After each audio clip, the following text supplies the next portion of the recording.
Let's be honest, the holidays can feel overwhelming, trying to get everything just right.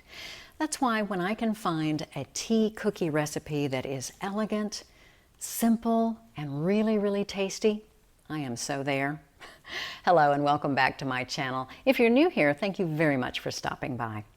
You know, when it comes to creating tasty and elegant for the holiday tea table, I'm all about uncomplicated. That's why I really love these almond macaroon cookies I'm going to make today. Not to be confused with the French macaron cookies, which are also a very tasty tea cookie. But this cookie that I'm making today only has about 4 ingredients. Ha! I am all about that.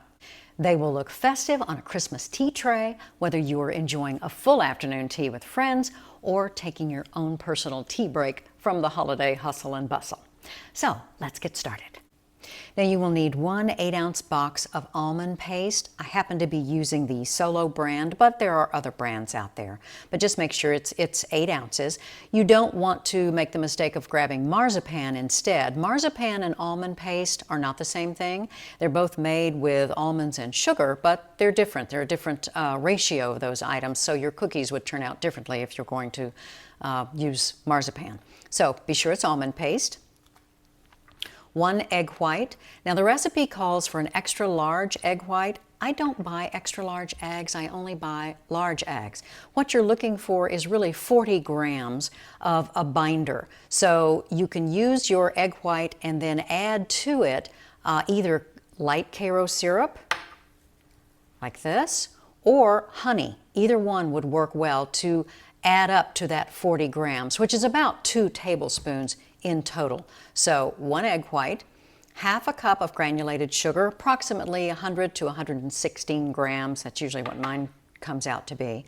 I like to add just a pinch of salt. The recipe doesn't call for it, but I always like to add a little bit of salt in baked goods because it brings out the sweetness. And 10 maraschino cherries that I've cut in half. Now, if you don't like maraschino cherries, you can always use sliced almonds instead. They would be fine to put on top of these cookies. So either way, you want to line your cookie sheet with parchment paper. You could use a Silpat mat, but I think parchment paper in this case would work a little better when it comes to removing the cookies and letting them cool, and I'll show you about that in just a moment. Now I have broken up the almond paste and put it in this food processor. I could also use a stand mixer. I would not recommend a hand mixer.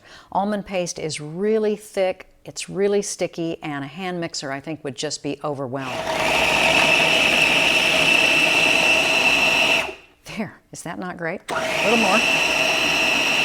Okay, and now I'm going to add my sugar. This just makes this so easy. And just a little pinch of salt.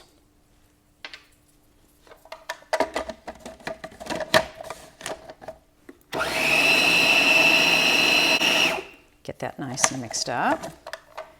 Now I'm going to use our liquid, our binder here. Okay.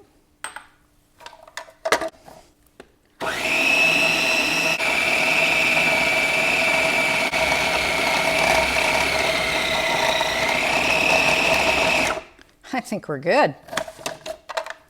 Now, the recipe suggests that you spoon this mixture into a pastry bag and with a star tip and pipe these cookies. That doesn't work for me. This is a really thick mixture, so I'm going to use about a 1.5-inch cookie scoop.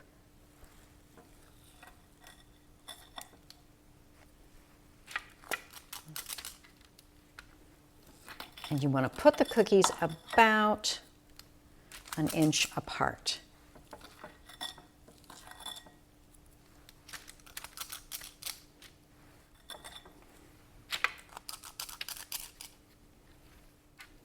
If you don't have a cookie scoop, you can just drop these by rounded tablespoons. There. All right. And now on go the cherry halves. Put those on the top, just press them down a little bit.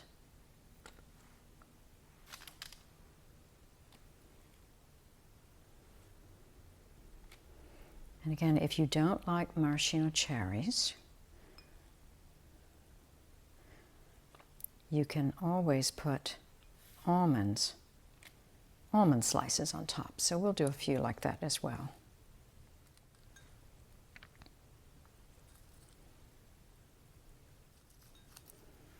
And maybe we'll do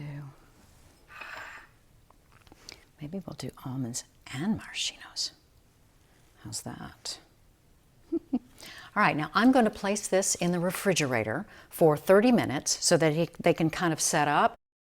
Now is when I'm going to preheat my oven. 325 degrees Fahrenheit, 160 degrees Celsius, gas mark 3.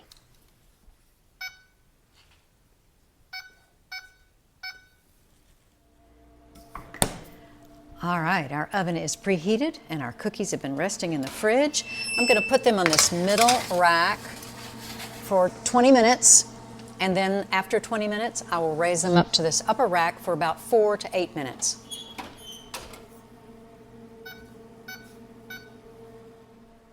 Absolutely gorgeous. Look at that. They're so pretty. After I move them from the middle rack to the upper rack, I let them go about another 5 or 6 minutes. The recipe says 8, but I find that anywhere from 4 to 6 is usually plenty of time for mine. You're just looking for them to be a nice golden brown. Now what I'm going to do now while they're hot is I'm just going to shake a little powdered sugar over them to make them look just that much more festive. Now, this is why I did not use a baking mat.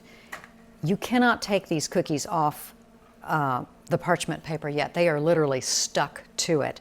So you have to wait for them to cool down completely.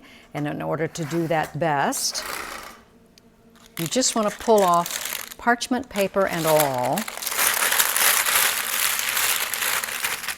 onto your wire rack. And that way, when they are cooled down completely, we'll peel off the cookies and we'll have our tea.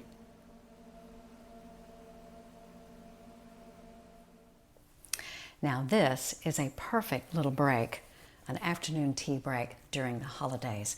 Didn't these cookies turn out beautifully? I mean, they are just gorgeous on a festive tea tray.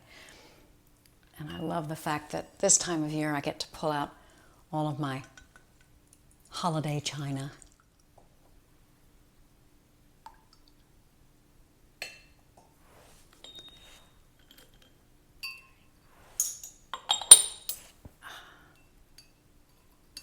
Just lovely. Now, these cookies are just absolutely beautiful. Didn't they turn out great? They are super crispy on the outside, but you break them open, and they're really soft and really, really chewy. In fact, I even like them better the next day. But whether you have them today or tomorrow or the next day, if they last that long, they are absolutely wonderful. And there you have it. A very festive looking, easy, simple, quick cookie for your holiday table. I hope you'll try this recipe with a favorite cup of your holiday tea. If you enjoyed this video, I hope you'll hit that like button, give it a thumbs up, and consider subscribing for more tea videos. Until next time, bye-bye.